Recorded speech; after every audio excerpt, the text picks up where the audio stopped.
Ahoy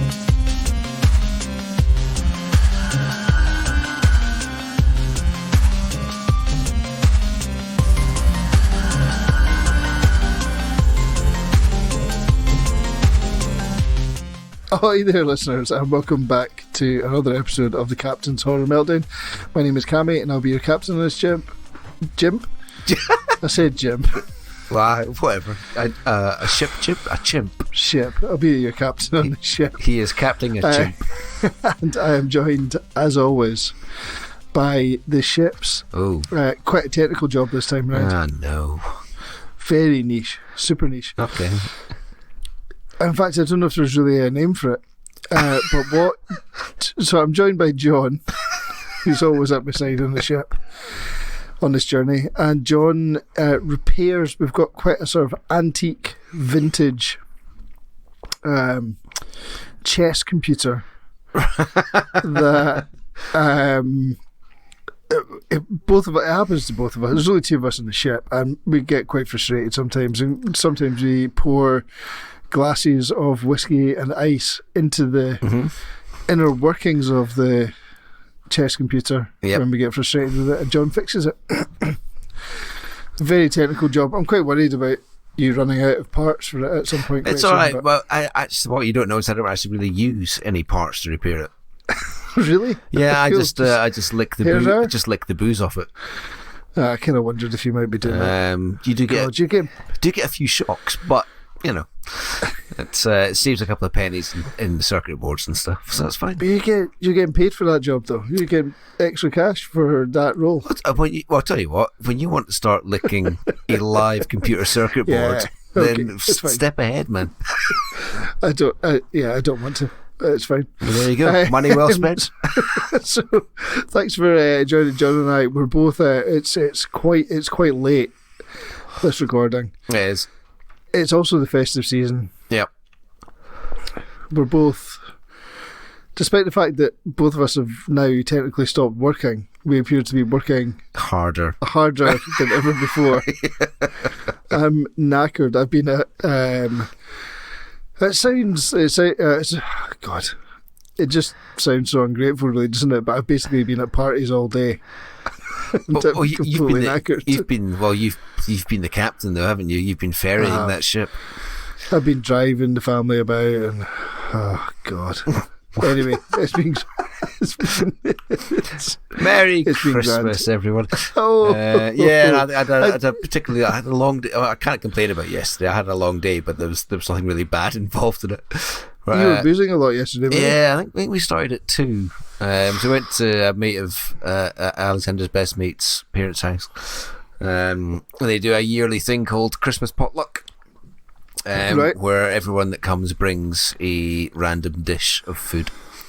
Nice. On top of that, they also cook a massive turkey with all the trimmings. So it's a real disaster fest. So I think I left there about 8 and then headed straight uptown to meet some folk. So blittered. It wasn't too bad. So I knew it was going to be a long day. Actually. So I kept it to the lower volume of the booze spectrum. I have to say, I was pretty surprised later on when you appeared to have started watching the film. Mm-hmm. An unholy type of day. Yeah, totally. I watched it last night. I finished watching it about 1:30 last night. I think this morning. Yeah, I think I started watching it at 1:30 about this morning. Yeah. I must admit, I got tired halfway through and thought I'm not going to make it, so I went to bed and I watched the second half this evening. Excellent. Fantastic. So I know everything there is to know. Hit me. Well, I'll tell you what. Before we get into the film, let's just have and this probably we've just been discussing this. It probably won't come out till. It definitely won't come out till after Christmas. I can't see it. Yeah, I'm going to be possibly away. Even come out. It might actually just come out in the new year. It might come out just before New Year. If so yeah. Well, we'll just a happy Christmas and happy Christmas. Yeah, happy Christmas and a happy New Year to all our listeners. Yeah, absolutely. Have a happy old time. Don't read the newspapers and carry on. Yeah, except for friend of the podcast, Dave. Yeah. Yeah, yeah. No. We're not extending any festive cheer to him. Oh, he'll be out of his tits and potatoes anyway. It doesn't really matter. God, he'll be absolutely mashed on spuds. But strangely not mashed spuds. No mashed spuds. He was at our house once, and I think I made mashed potatoes, and he was really looking forward to them. I thought, that's really odd. I mean, well, it's not that odd. It's Dave, he likes potatoes. But he said he's not allowed mashed potatoes at home. Oh, really? Yeah. Why up? Apparently it's because it's a very messy process that includes it's a hard washing up process, and I was quite taken aback by it, to the point I had nothing to say in return. Do you know, I had my most hardcore potato experience ever in Ireland. Sure you did. It was actually one of the most discombobulating and confusing eating situations I've ever been in. And like, having eaten in loads of weird and fancy restaurants and stuff in my life, I've never been as confused as being served a boiled potato in the south of Ireland with my dinner that had literally been pulled out of the garden and chucked into a boiling pan of water in, like, basically still covered in mud. And was served to me on the plate.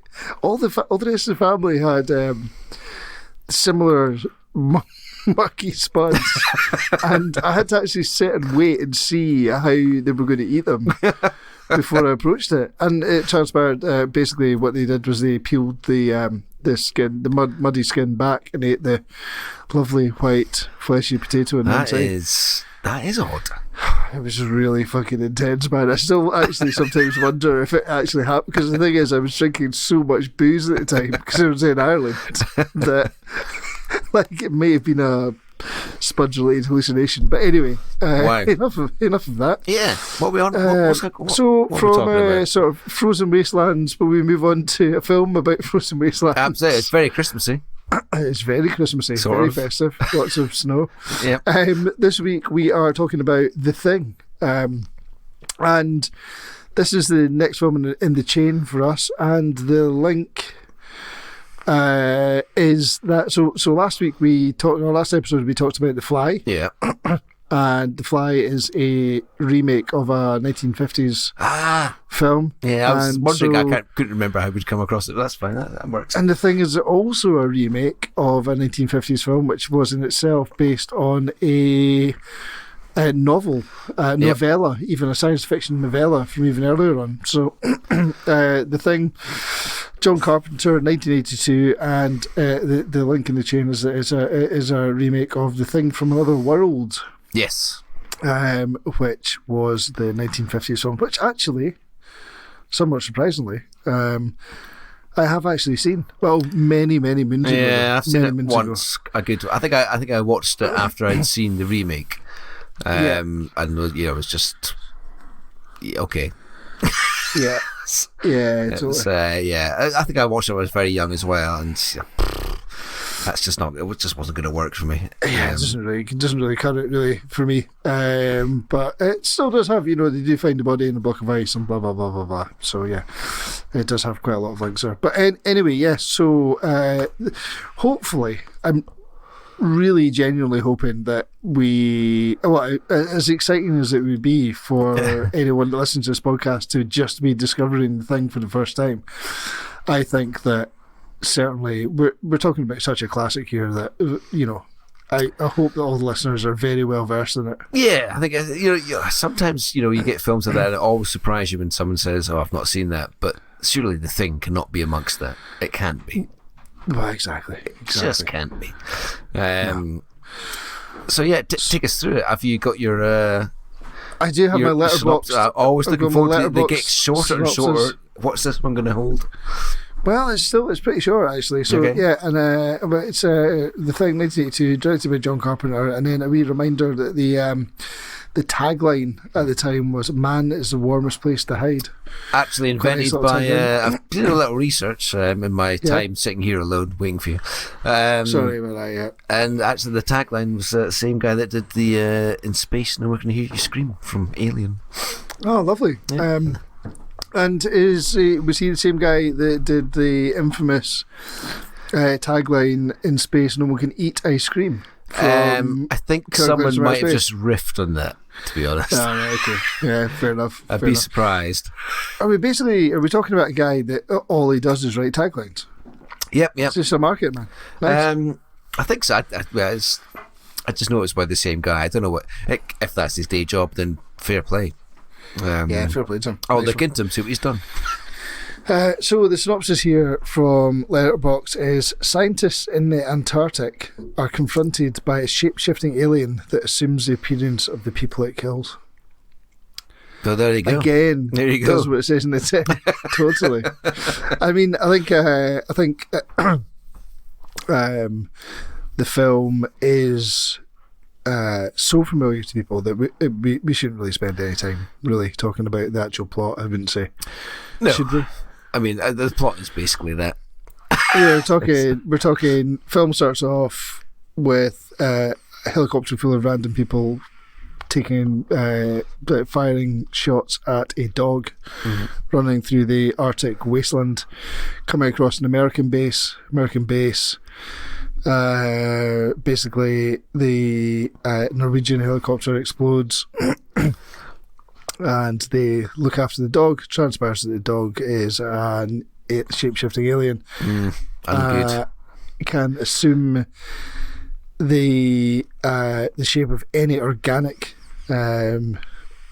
matter or being that it encounters, and then causes chaos by morphing into various people in the camp so that no one knows who the baddie is at any point. It's fucking super simple. Yep. Super effective. It's a absolutely testament immense. to the way it's filmed and a testament to the actors in that film, because it is proper edge of the seat stuff a lot of the time. Oh, totally. And it's a great little, when you talk about an ensemble cast.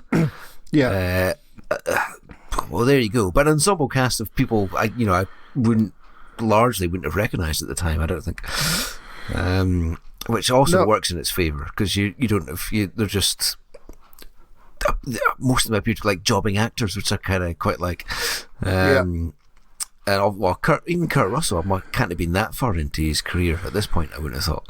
I would imagine so. I mean, well, what's your before we take a bit of a dive into it, what is your actual what are your memories of this film? I mean, I'm struggling to pinpoint when I first saw it. Yeah, I would say I'm 100% with that. I was trying to think back. So I wonder when I did first see that. I mean, man, it might even have been TV. I've absolutely no idea. Yeah, I think it quite possibly could have been as well. I do wonder if I think it may potentially have been on the infamous Moviedrome. Yeah, something like that anyway. Yeah. I guess it would have been. I'm not convinced, but if I had to put any money on it, I would say I saw this on TV for the first time, I should imagine. Yeah. But looking back to it now, I can't remember what kind of version it might have been. Would it have been cut for TV? Quite possibly. Well, I will tell you what, 1989 on Moviedrome, they showed The Thing from Another World. Okay. The film it was a remake from. So it's a very good chance that's where I saw that then. That's a very good chance that that's where I saw that as well. But they did not show The Thing. Okay. So, but that may have led me to go and see The Thing.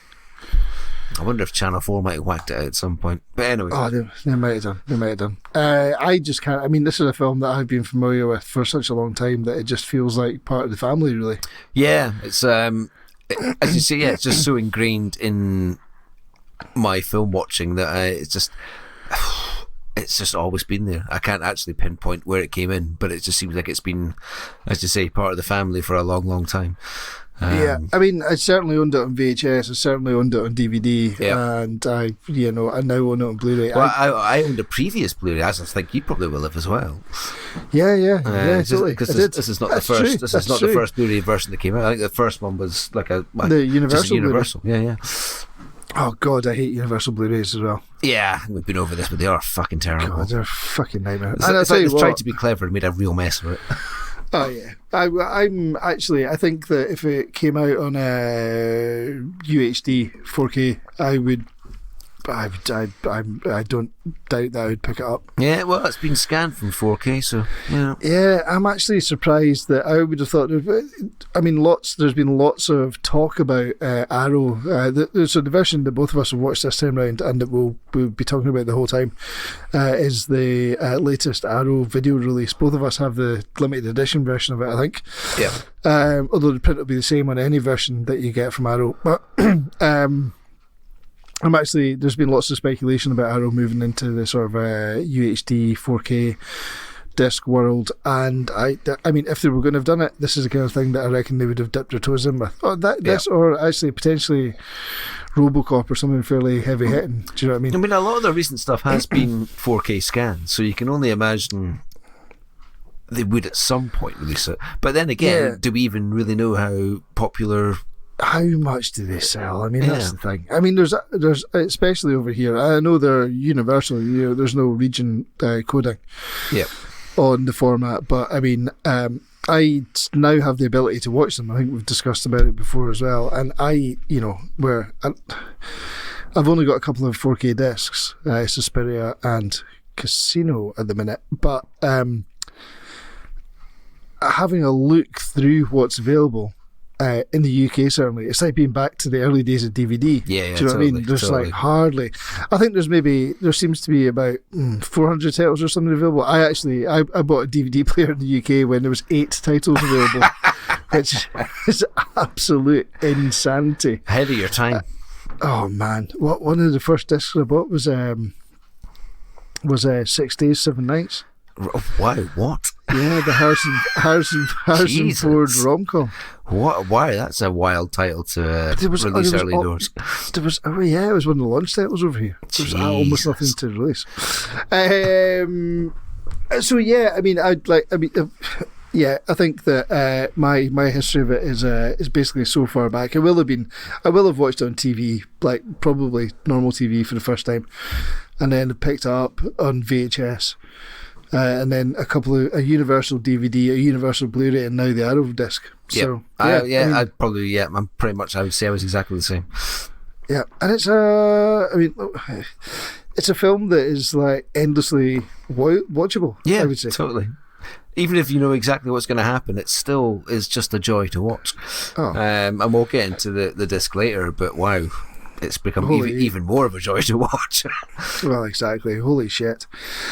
So yeah, we'll have a little bit of a chat about the actual film. I mean, see how we go. I took what do you love about notes. it? What do you love about it? I took no notes either. It's like I know what happens in the film. I think everyone that listens to this knows what happened in the film. So, I mean, I there's so many things I love about it. It's a proper horror film without actually conforming to any of the sort of normal horror conventions. Do you know what I mean? It's not a slasher film, something like that. It's a proper sci-fi film. It has amazing special effects. Yeah, absolutely incredible special effects by Rob Bottin, who, what was he, 20 or something at the time? Something ridiculous. Excruciatingly young, yeah. Insane, and just like some of the wildest like practical special effects that really hold up today. Do you know what I mean? Yeah, I think even again looking at it, it's like when I was watching the second half tonight. That's when like most of the really fucking crazy, crazy effects happen. I mean, it does kick off quite early with the scene of the dogs in the cage. But it really fucking ramps up to hell of a level, and the imagination is just off the chart, man. Totally. And to actually be able to have that imagination and then put it onto screen so effectively, it's just, wow, what is going on? I mean, it's just, I can't get enough of it. Every time, it still fucking flips my mind. I mean, it's just, the other thing that I always think is that it's like, it's deadly serious but utterly ridiculous. Oh yeah, I mean, yeah. But you know, it's like completely straight. Like, I mean, did you see the sequel stroke remake that came out in 2011? I can be honest. Yes. Actually, I'll tell you what it was. They were doing the original one and that one in a wee box set, which I managed to buy for an insane price of like £6 or something like that. Right. And yeah, so it took me a long time to actually get round to trying to watch because that's exactly what happened to the remake of the Thing.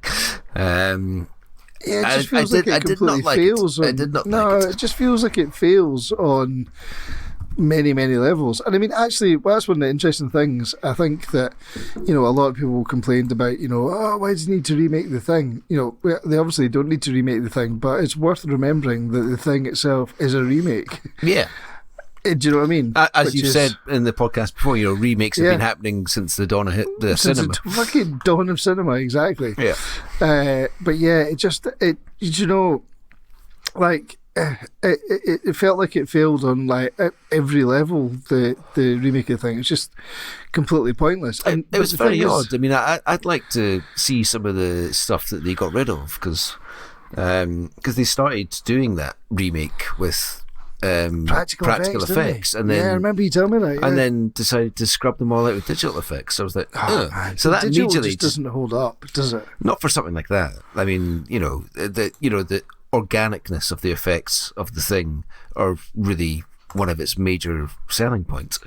Yeah, totally. I mean, I'm a big fan of Mary Elizabeth Winstead, but again, one of the things that's amazing with the original is that you've got together an entirely male crew for entirely male cast, and that isn't a problem in any sort of you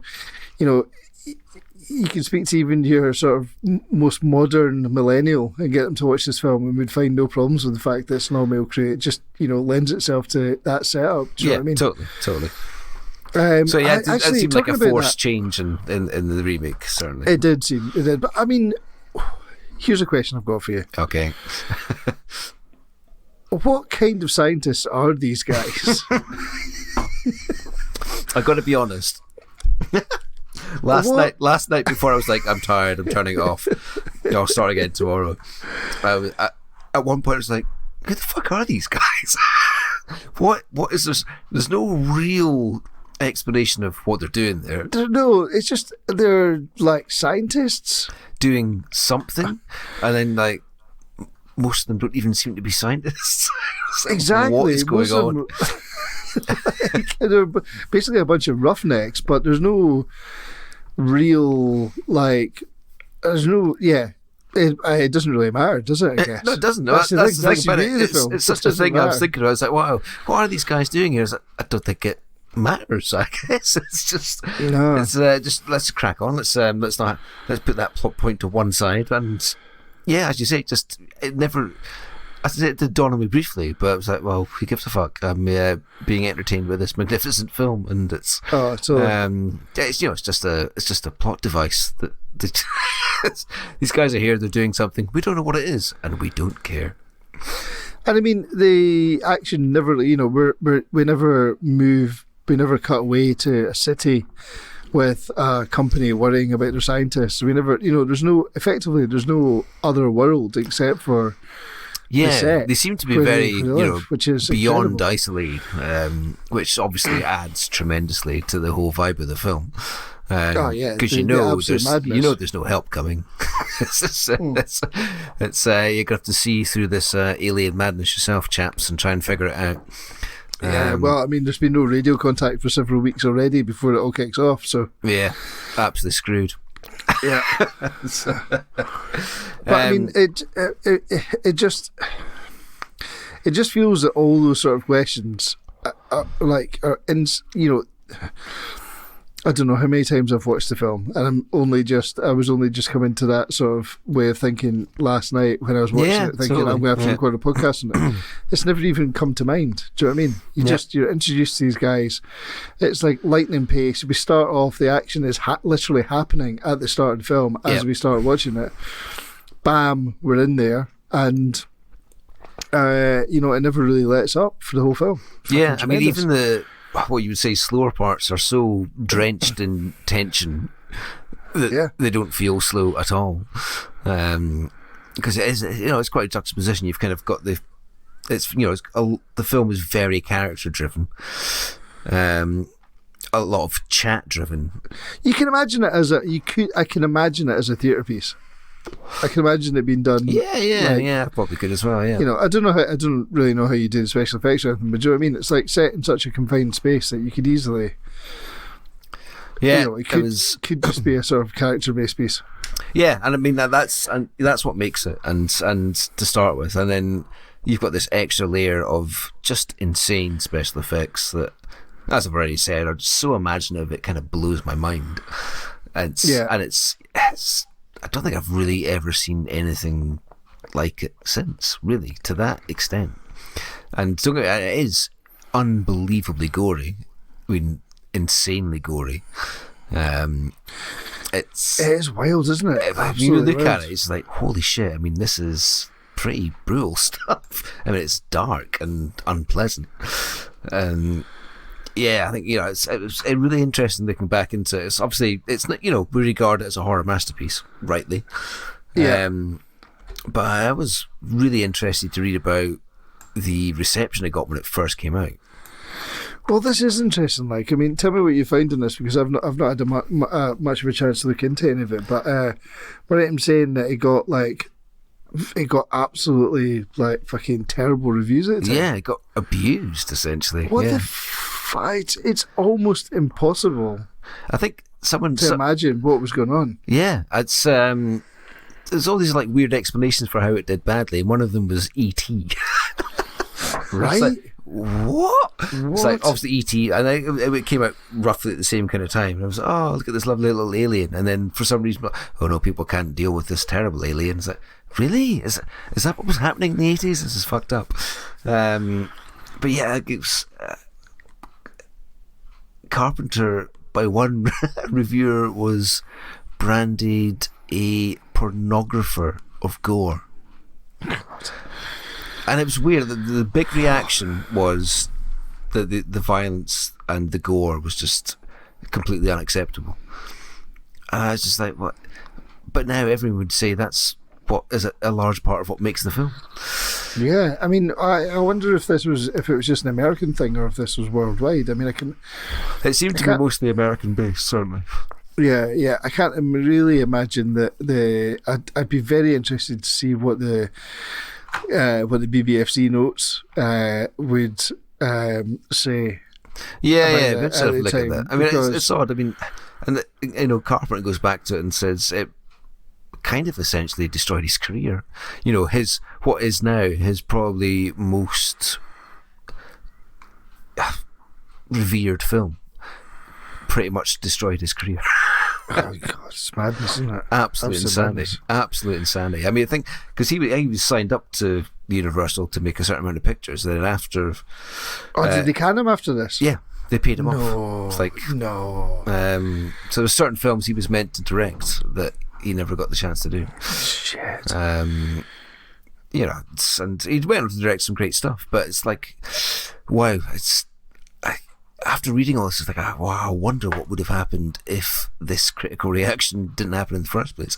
I mean, it just seems so mad that it actually did happen. Do you know what I mean? It seems, I mean, obviously it's been sort of reassessed these days. You'd struggle to find anyone that, well, just looking even, like, if you look at Letterboxd, I know that's like fan base, but that's like, there's hardly any negative ratings for that at all. Totally. Well, you look in the likes of Rotten Tomatoes or whatever, and it's like sitting at 89, 90% or whatever. Well, I guess they've culled those reviews from recent days. But yeah, I mean, I think it only just made back its budget and a little bit more on release. Seems mad, isn't it? But it did become it has benefited from becoming a cult film. Yeah, I just feel so sorry for John Carpenter. It's like, man, he made his best film, and then everyone said it was shit, and he had to like fucking bottom feed for the rest of his career, essentially. Well, bottom feed's a bit much, but yeah, wow. I wonder what he would have done if it had been as loved now as it was, back then. I mean, it's absolutely beautifully shot. It is great, absolutely tremendous.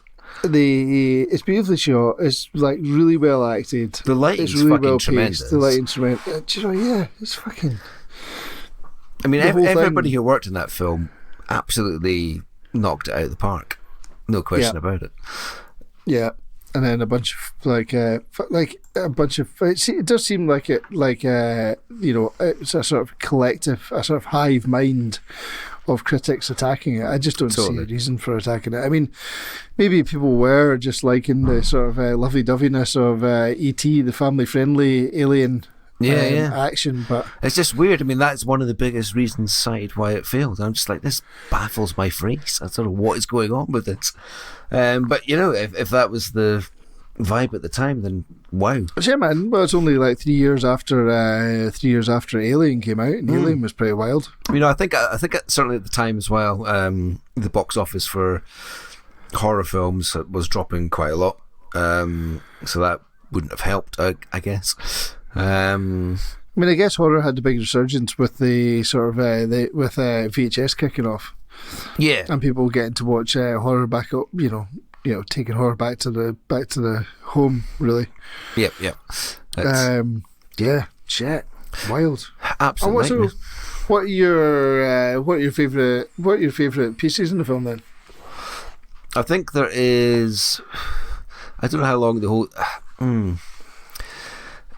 For me, there's a section of.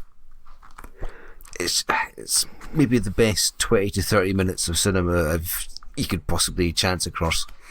Is first for me the most wigged. Well, the first really fucking wigged out effect is when they're trying to resuscitate the guy on the table.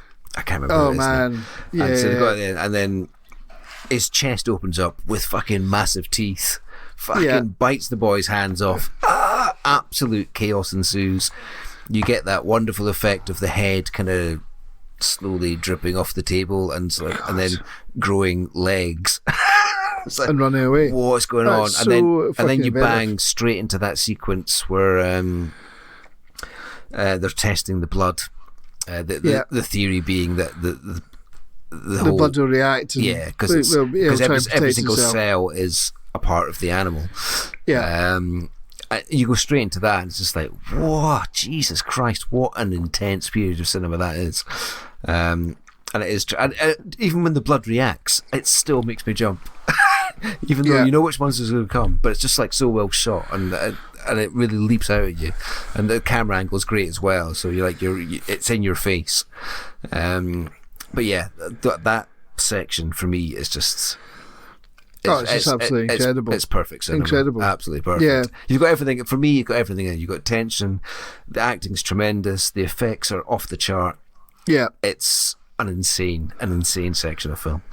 Yeah, no, it's absolutely phenomenal. It's just, like you're saying, just so fucking edge of your seat stuff. It's unbelievable. Yeah. Still to this day, even though I've seen it however many times, I'm still, you're sitting back in your seat, and then you slowly, but your heartbeat's up. You're slowly coming forward. You're slowly coming forward. It's like totally.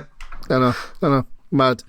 I love. I'd obviously completely back you up on that as well. But I really, really love the early stuff with the dog. Before they've worked out the dog, and like, it must have been such a pain in the arse to shoot some of that stuff. The dog acting is incredible. I bet that took about half the filming time. Oh God! I mean, just when that dog walks down the corridor and walks in with the other dogs and sits down really politely, you're like, Jesus Christ! It's completely and. For some reason, like even though I know the dog's actually not acting, it feels like the dog's acting. It's like they've got a dog to act like an alien pretending to be a dog. It's like Carpenter sat the dog down and said, "Right, what I need you to do here is come down knowingly down the corridor." To be fair, Carpenter's so terrifying looking himself that the dog was probably quite scared of him. I'll do anything you say, sir. Whatever you want. I mean, it'd be interesting that. Do you remember that old DVD? I think it was only a DVD. It'd be interesting if they ever put them out in blue, actually. The Masters of Horror series that was out. Yeah. I've still got the DVDs knocking around. Yeah, I've got the DVDs. That's one of the few sets of DVDs I didn't get rid of because, they are out in blue. Right. but only like 2 episodes a disc. So, oh Jesus Christ! so it wasn't a box set. I was like, oh, for fuck's sake. So I think I bought some of my favourite ones, like the Carpenter one and the Argento one that was in there. So I only bought maybe 2 of the discs because Well, if because they were like 20 quid each for like 2 episodes. It's like Jesus Christ.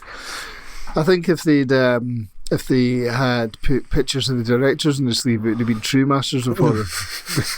especially with Argento and Carpenter. Oh, Argento and Carpenter in the same room. What a horror show that would be. Oh my God. Jesus Christ. Horrendous, terrifying looking visages. Oh, how to dry a vagina in one simple step. Oh, good God. And so, do you have any recollections back to the original film from the 50s that you watched at all? Have you read the novella at all? I've not read the novella. I'd be quite interested to check that out. But I've not, and I could be. I won't watch it again ever. Simple as that. Although we'll get into the Blu-ray extras chat. One of the new documentaries, does touch upon it quite a lot, and it's really nice. I'm interested to hear about that. I'm actually surprised that they've not managed to get it as an extra on any of these discs. Oh, the original film. Yeah, possibly. Is that a Universal film as well? Would be an interesting counterpoint. I don't know who actually did the original film. Maybe it's just it could be in a different studio, and it's just like too much of a ball ache to sort it out. Yeah, totally. Yeah. Let's see who made it. Winchester Pictures, RKO Pictures. Well, okay. So who knows? And the other thing that I've always very much appreciated it anyway, the soundtrack, but the actual sound mix I noticed last night as well is phenomenal on this. Oh, it's beautiful. It really is beautiful, and the whole soundtrack is great. Ennio Morricone, but also Ennio Morricone sounding like Ennio Morricone, but also sounding like John Carpenter. Yeah, well, I think it's interesting. It's like a lot of another thing I was reading about. Obviously, Morricone's up there, but Carpenter actually. I think most of the music's actually Carpenter. Like, they didn't actually use a lot of Morricone's stuff. Right. So most of it is Carpenter. Yeah, I think Carpenter tried to tell Morricone the vibe he was going for, and then when it actually got to the editing, it just didn't quite work in the edit. Right. And yeah, it's bizarre. Like a really nice little bit I was reading about. He'd gone to Morricone and it's like, so why are you coming to me for the soundtrack? He goes, man, I got married to one of your songs. So that's why I'm coming to you first. Weirdly, didn't quite work out. And Morricone being probably the most famous film score composer of all time, I would imagine. Yeah.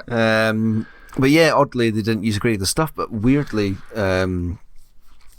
again, my reading is so much wild stuff in this film, that they actually repurposed a lot of that score that was never used for Tarantino's Hateful Eight.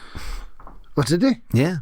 Oh my God. So there's like Morricone stuff in there that was written for The Thing but never used, and reappropriated into The Thing, and apparently The Thing was a massive influence on the Tarantino for that film. All right, to the point of them even using the same shots for a lot of it. You've still not watched The Hateful Eight, have you? Well, no, mainly because you said it's shit. I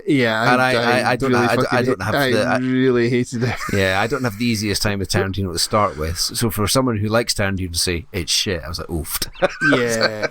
Well, I mean, it's definitely a Marmite Tarantino film. It's a 50-50. But I mean, there's still some chat that we might go back and finish the face punching Quentin Tarantino series. So we'll see how that goes. Who knows? Yeah, we'll see how that goes. See how our Jay and Bob episode goes, and then we might get back into that. Yeah, I think it'll be fun. So yeah, I don't know if we've got really much more to say about the actual film at all, do we? No, I was just more interested to talk about the little tidbits that I kind of found out when I was reading about it. Yeah, well, I mean, let's before we go into the actual disc itself, have you got any other little factoids that you think are particularly interesting? I'm going to be honest, there's millions of stuff out there. I'm sure there is. Like I was scared to open any sort of like fact file on it. Yeah, I mean, what I'll say just like, is, shit. after seeing that stuff and what I was thinking when I was reading this, is like, have a wee look yourself, because you can spend a whole day finding out all these little bits. It's like, what the stuff that's not on the documentary or anything like that. Yeah. Things that happened at the time, and from other people's point of view. The Morricone stuff was like, well, that's never been mentioned in any documentaries or anything. So yeah, I mean, there is a wealth of information there. If you're a fan of the Thing, just type in The Thing into Google and you'll be there for the rest of the day. Yeah, I mean, it's not hard to find out. I mean, it's quite widely accepted to be an absolute classic now. So it's such a shame I had to go through the initial bollocks to get there, but there's a lot of information out there about it. So get yourself out there and check it out. So would you go to a thumb rating on this? I've got to go take a thumb rating on it, and I've got to say that I'm going to have to give it 2 thumbs up. Can be no question for me. No. To be honest, there's no question for anyone. I mean, I would say 3 thumbs up, and I'll give you a hint that middle thumb is not a thumb. But it is up your bum. Lovely. Yeah, I mean, I'd fit as many thumbs as I could up your bum for this one. God, yeah, totally. Like, literally, I'd higher in thumbs just to put up there. So many thumbs. I mean, all the thumbs in China. I mean, I really can't recommend it highly enough. It really is an all-time horror classic. Any genre fan should watch it. If you were so young that you hadn't come across it yet, then you should get it watched. If you're older and you've just never got around to it, you should get it watched. There can be no... Yeah. If anyone's listened to this and has not seen The Thing, make it the next film you see. Exactly. Absolutely, end of story. It is a stone cold classic. And you will not regret it. No, if you do, then I'm not going to apologise. It's your problem. You're at fault. Well, if you don't instantly think it's amazing, then I don't think I want to speak to you anymore. Yeah, absolutely. Just get the fuck out of here. Unsubscribe. Get fuck out. Exactly. Although to be fair, I've never heard. I mean, I've had a lot of fights about films. I've had a lot of disagreements with people about a lot of films. Either me liking films that other people think are shite, or other people thinking films that I really like are shite. And I have never heard anybody ever in the horror community denigrate the might that is The Thing. It's impossible. You can't do it. It's like Suspiria, essentially. Oh yeah, totally. It's absolute masterpiece. Yeah, it's. I can't. No one's ever said to me I don't like The Thing, ever. No, and nor shall they. If they do, exactly, I'll not be happy. Get out of here! Get out of here! I'm you armed. Lazy bum. Not very dangerous, but I'm armed. We've got arms. Yeah. Excellent. All right. Well, we move on to our Blu-ray review. Yeah. Let's do that. Let's do it. Woo, blue. It's the Blu-ray reviews, yeah. Blue. It's the Blu-ray reviews, yeah. Blue.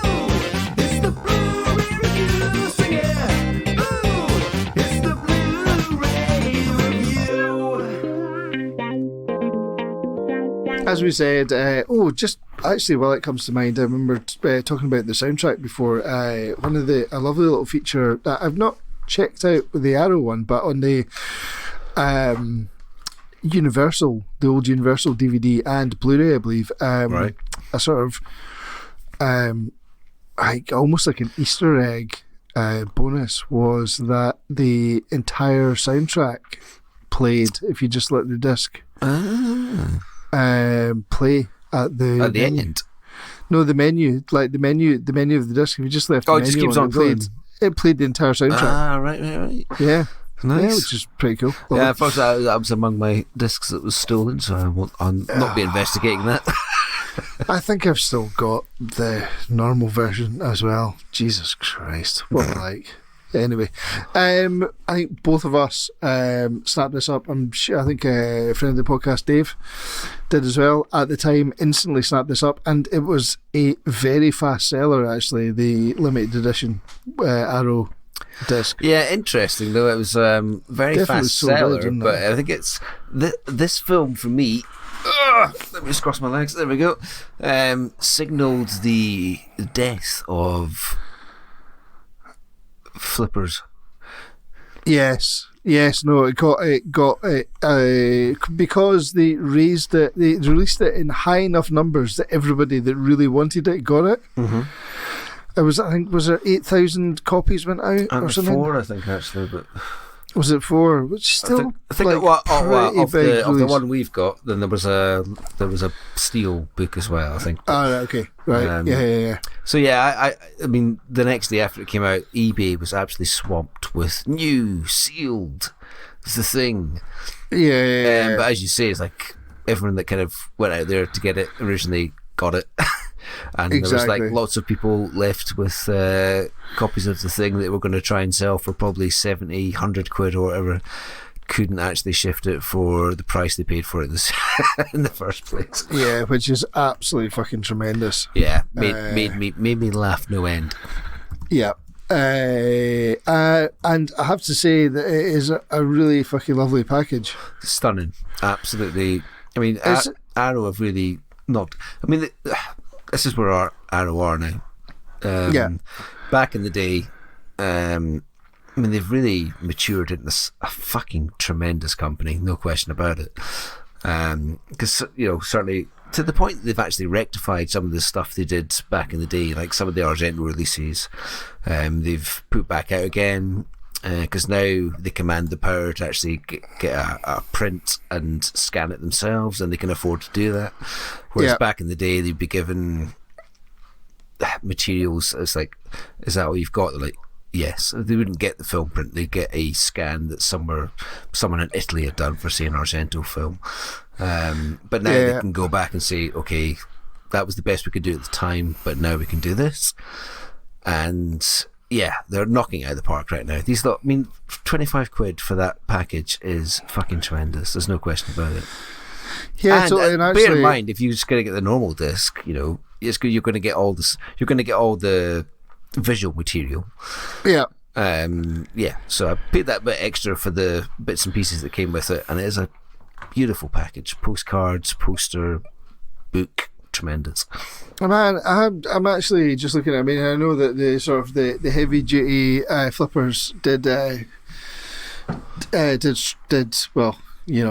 Got hit hard by it, which is great. But just looking on eBay just now, it's actually selling for quite a pretty price. This little package. What is it? So sealed. There's a sealed version just sold for 67 quid. Oh, which right. seems Okay. quite good. But there's a opened and used editions that have been going for about 50 quid.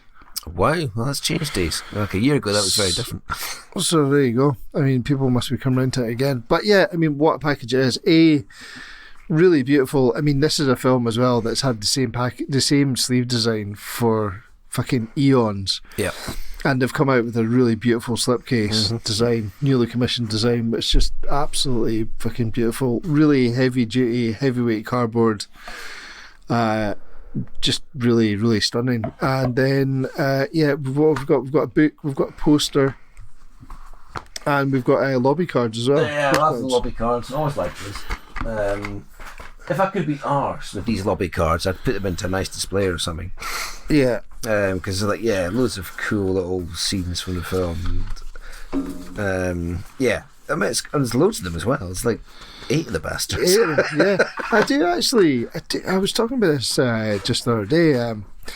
The cinema that I used to go to as a kid in Stirling was like proper sort of, classic old school, as sort of most, it was pre-multiplex days. So we all went to like quite fancy old school style cinemas, but it had, the sort of like plush red carpeted stairs that you walked up after buying you getting your ticket. And the whole way up was full of framed boxes all the way up the wall, which had the lobby cards and stuff for upcoming films and stuff. Yeah, It's just always so exciting looking at all the madness that was coming up, you know. Yeah, it was like beautiful stills. You're like, oh, what's this? It was always intriguing. Always intriguing. Yeah. Oh, totally.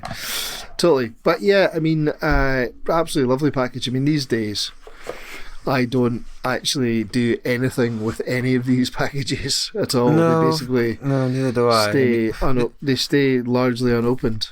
Yeah, all my stuff basically stays in the box that it came with. I've used up quite a lot of wall space, so I'm not entirely sure where I put. Yeah, I don't know where you put anything. Yeah, but I suppose the important thing is, let's get on to how this film looks. Well, I mean, so hold on a second. I'm just going to get my phone. Give me 1 second. So, what are you going to do with it? I'm going to tell you what time I got the message from, because we had the same thought at this. Well, I had it a little bit earlier than you did, but let's see. So, 1:36 this morning, I got a message from you that says, transfer is insanity. And I have to say, it really, really, really fucking is.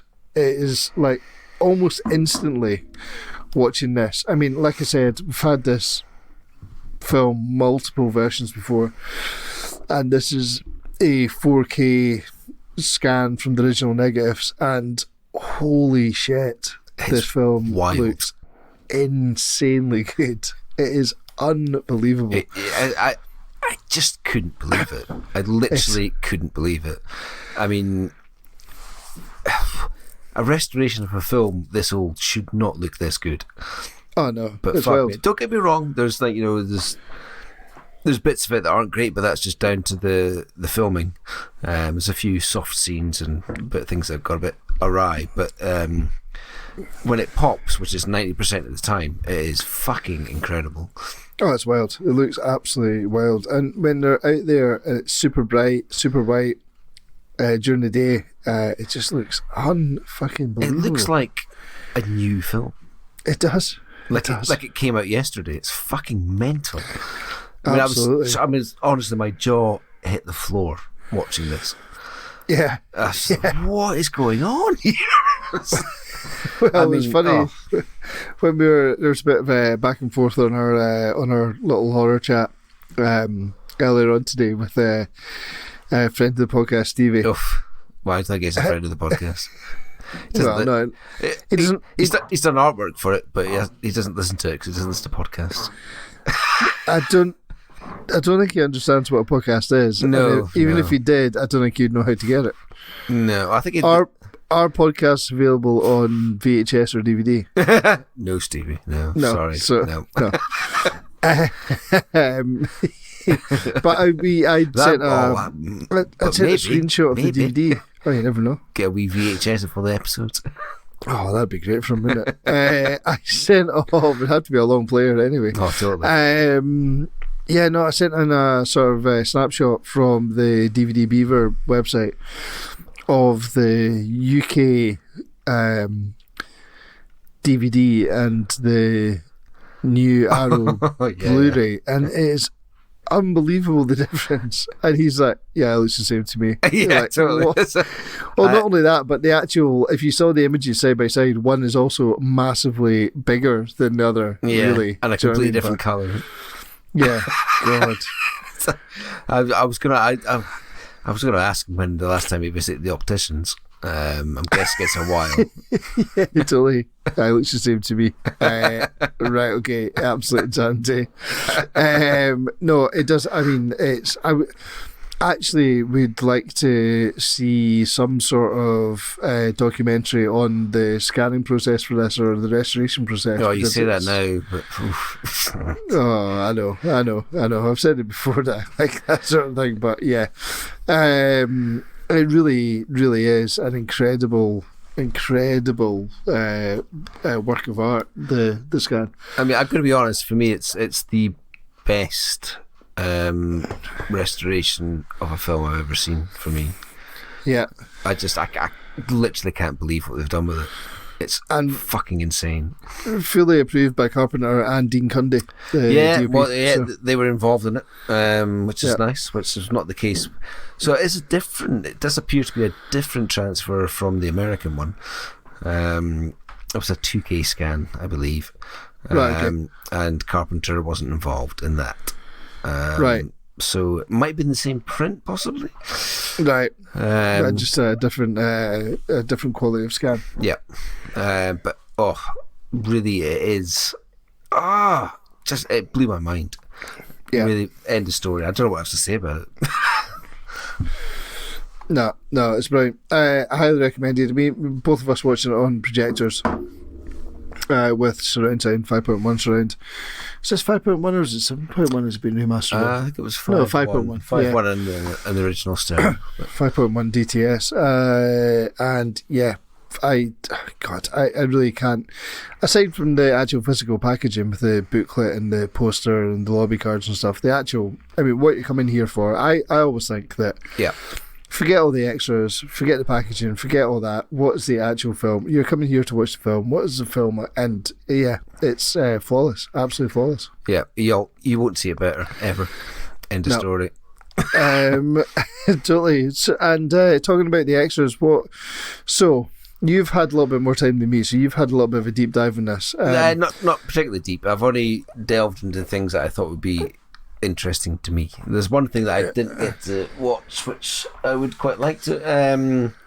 One thing I'm going to have to ask you. I mean, it comes with the documentary, which, if you've seen the thing on any form of disc, you'll be very aware of the unbelievable documentary. Incredible documentary, Terror Take Shape, Holy which is Jesus. itself feature length. Yeah, it's worth the price for admission alone, to be honest. Yeah, It still remains, I would say, for me, the best documentary on a film I've ever seen. oh, it's peerless, man, peerless, and it's worth watching, if for no other reason but to marvel at Rob Bottin's Incredible hair. like incredible. He's not only his hair, but his incredible banter. He is definitely has the vibe of someone that has just smoked a hell of a weed, or like as he sort of giggles and laughs his way along, like some sort of like wild stoner. But I mean, an absolute master of his art, and just a real joy to see him in there. You know what I mean? And just excited. He's excited to talk about Well, it. It's one great. of the things that's sad, I always thought was sad about the old lengthy RoboCop documentary is that Rob Bottin, who designed RoboCop, he actually hated working on it, hated Verhoeven, and withdrew from the film and hasn't had anything to do with any of the documentaries or anything about That it. is a shame. That's a shame. He just really, really, really makes that documentary for me. And I mean, the whole documentary is phenomenal. So many absolutely fascinating facts. I mean, for me, you know, like I work in locations, just the fact that they went away, built that set in the summer, left it, and then came back to film it once it had snowed, and that was it. Do you know what I mean? It's like, it seems so simple, but like the hardship of it then going and filming in those conditions is wild. Hardcore. But you know, you get totally hardcore. Absolute genius. But the thing that really interested me with this disc as well was that there's a new feature documentary in it as well. And it is, I'm going to say, equally as brilliant. Oh God, I'm gonna have to go and watch it. It doesn't feature really, obviously the one we just talked about is obviously you've got Carpenter in there, you've got all the main players and stuff. This one doesn't. Right, okay. Which initially was like, but I was watching it through. I didn't get all the way through it, but it is completely fascinating as well because they go from the origins of the original film. Right, okay, so starting back with the novella. Yeah. From the 30s. Right, yeah, not even like the film, back to the novella. Yeah. And then into the film of it, and then through all the way through, and it's just like, and you will cream yourself. Right, okay. Because if you thought the location chat Oh, is there lots of location chat? Oh, Man? you'll get. Oh, You will literally. man. You'll explode. Oh, I can't make it wait. I can't. Right, that's it. Tomorrow, I'm getting it on. Tomorrow morning, I'm getting up early. We set my alarm. I'm going to get up early. I'm going to get this on before the family wake up. Yeah, it's great. And the only one I didn't. There's another one, 1982, One Amazing Summer. Yeah. All you introspective documentary about unforgettable film releases in the summer of 1982. I didn't get through that because the other documentary was fucking massive. But yeah, I will definitely watch it because the guys who produced it did a fucking tremendous job in that other one. Oh, great. So I'll get involved in that. The other stuff, actually, we can probably cut out our censorship thing because Yes, it we wasn't don't need censored. But weirdly, the DVD, which Stevie will be delighted about, is the only one that has the uncensored commentary. Oh, really? Yeah, for the Blu-ray, they have. Oh, they cut the commentary. I think I remember hearing about this. Yeah. Why did they cut the commentary again? Well, they've recut it to kind of go more in line with what's happening on the screen. Right. But they've also cut out largely what I can tell of, well, mostly Kurt Russell. Right. Saying things that could possibly be libelous. Hey, okay. And that's just on the old DVD, the old Universal DVD. Oh, Yeah. man. I'll need to see if I do Which still have a you can copy find, kicking you can about find it somewhere. on YouTube. You can find it on YouTube. Oh, man. It exists out Amazing. there. Well, I mean, famously, there's a whole bunch of the Carpenter films that had Kurt Russell in them, where the two of them have done commentaries, Big Trouble in Little China and Escape from New York and this, where they're just absolutely hammered. Yeah, all you can hear through this commentary is the chinking of glasses and it's like things being poured. Dig, dig, dig, dig. Probably like this podcast, I guess. Totally. But I love that. I fucking love that. Yes. Oh, they're good More pals. of this. That they More go of out- this. I know, exactly. But yeah, there's other extras on there. I think the outtakes I didn't look at because I think they're the same as the last ones. But man, you got 2 new documentaries. What the fuck is going on? Yeah, amazing. Get Amazing. absolutely involved. Get involved. Totally. This package is the package. This won't be buried. End of story. No, totally. I'm just,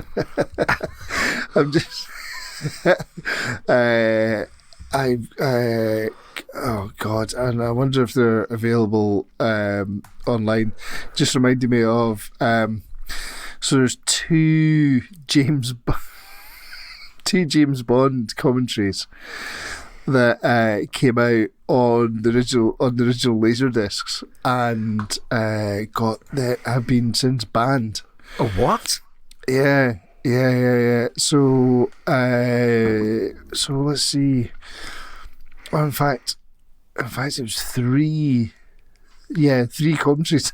3 commentary tracks deemed unacceptable for Doctor No, From Russia with Love, and Goldfinger, with just basically really old boys, doing the commentaries and just being utterly un-PC. You can go online and download them as well. I'm not going to go into them just now, but I would recommend. I have actually listened to them in the car, downloaded them and listened to them in the car, but you can find them out there. But yeah, that possibly quite an interesting world, the band commentary. Jesus. Yeah, I think happy Kurt days. Russell at some point intimated that one of the cast members might have stolen a car. Right. Amazing. In New York and injured his hand, and that's why they had to wear a black glove all the way through filming. Right, okay. So okay, fine, whatever.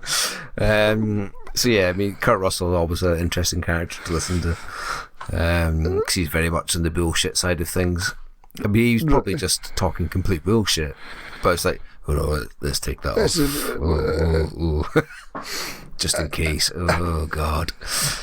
So yeah, cracking package. Cracking package and sound, I think I sort of briefly touched on it earlier. Then absolutely fantastic. sound mix on it. It's as well. crystal clear, man. Absolutely Yeah. crystal. It's Yeah. awesome. Beautiful. Brilliant. Yeah, happy days. Well, I think thoroughly we're recommended. going to have to chuck our James Furman section out the window because, James Firm section of the window because it's always been completely uncut in the UK. yeah, almost unbelievably. But there you go. Absolutely wildly. But again, a very well made film Yeah.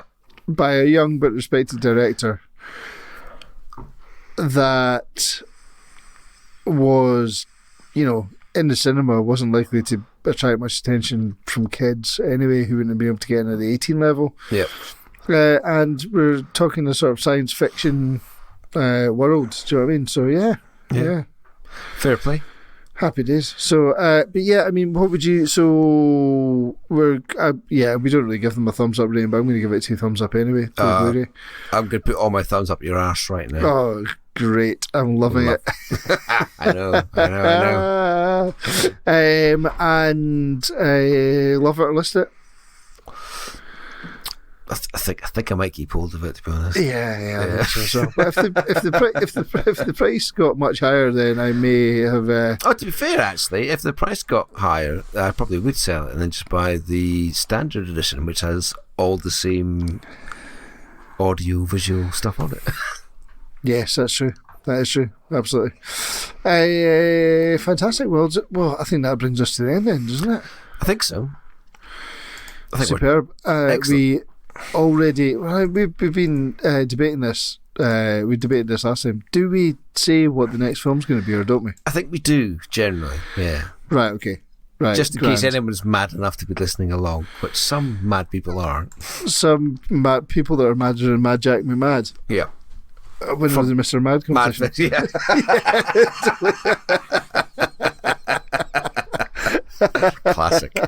Classic.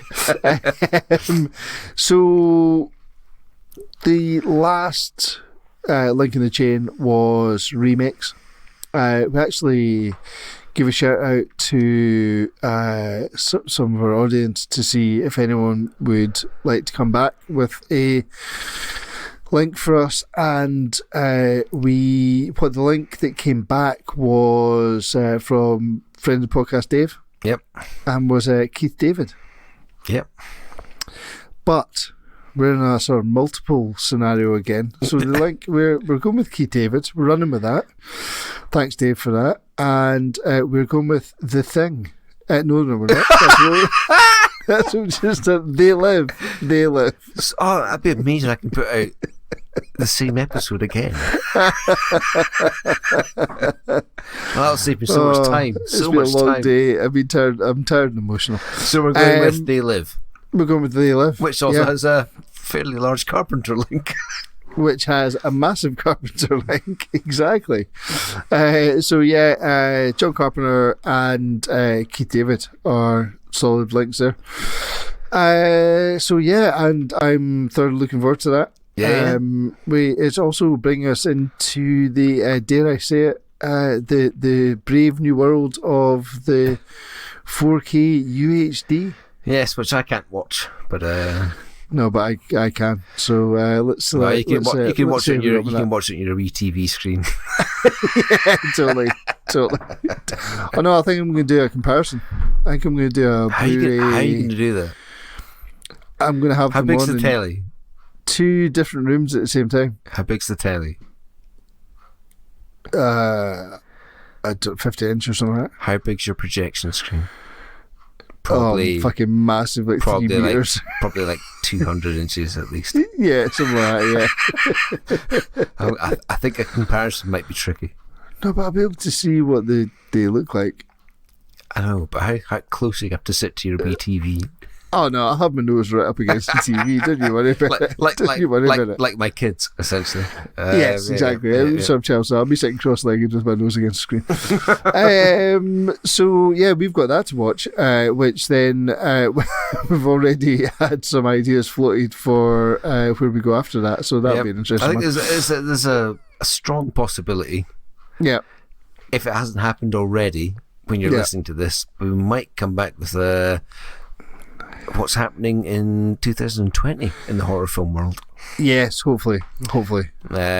So if you're listening to this and that hasn't happened, I think that'll be our next episode. Yeah, probably. If our last episode and then we'll be has on the been what's happening in horror in 2020, now you're listening to this episode, then something else will happen after that. Oh God, it's very confusing. It is very always. confusing. All right.